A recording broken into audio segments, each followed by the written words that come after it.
Greetings, it is I, Tantus Naravan Dracovin, Lord and Emperor of the Dracovin Empire, and welcome. It is time to continue our discussion on Vampire the Masquerade.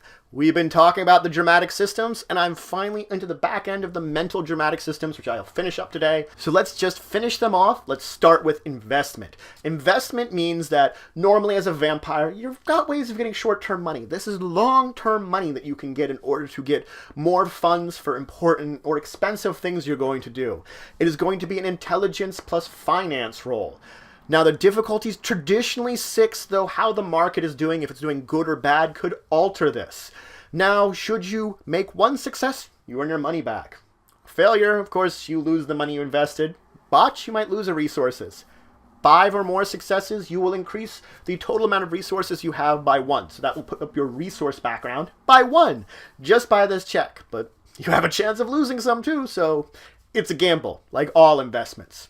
Now, there can be forgery, where you make fake versions of documents. This is, in fact, a system of 2 different roles. The first role you're going to use to recognize what kind of forms and signatures you're going to need in order to make this forgery, and the second role is going to be making the actual forgery and putting it together. The second role is limited by the number of successes you got on the first roll. So the more successes you get on the first roll, the more dice you're allowed to roll on the second roll. Your storyteller can, in fact, roll the second roll secretly, so you're not sure how good you actually did on your forgery. Now, the first roll will be, of course, an intelligence plus bureaucracy roll. The difficulty is normally 6, but more complex or simpler documents can alter this up and down the spectrum. If you fail it, you just can't put it together right now. You don't know enough, you can't remember enough, and in maybe a couple hours or days you can try again. If you botch it, then, well, you don't know enough, you can't do anything, you need to get some more information before you can attempt it again. At this point in time, you may require linguistics if it's in another language, or you could possibly require the roll to be intelligence plus linguistics instead of bureaucracy, depending on the type of document. Now, the second check, making it actually, is going to be dexterity plus bureaucracy.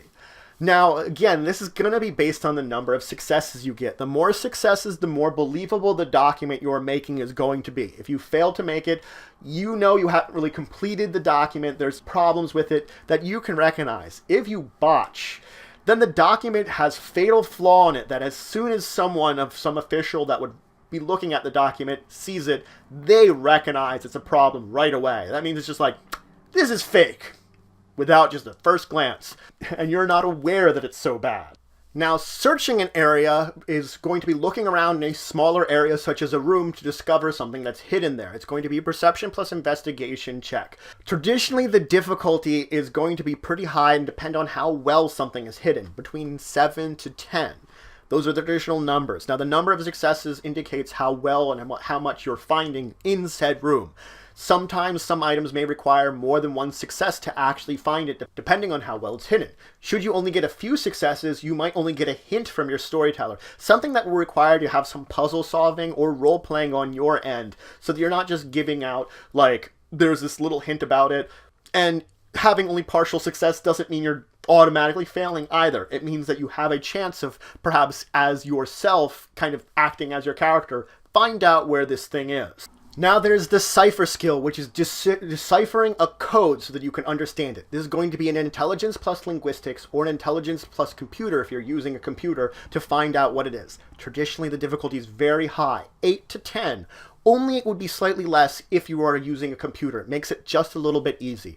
Now, every time you roll, you add some successes together, continually cracking the code. Codes will have a required number of successes between 2 to 20, so you might have to make multiple rolls in order to continue deciphering it.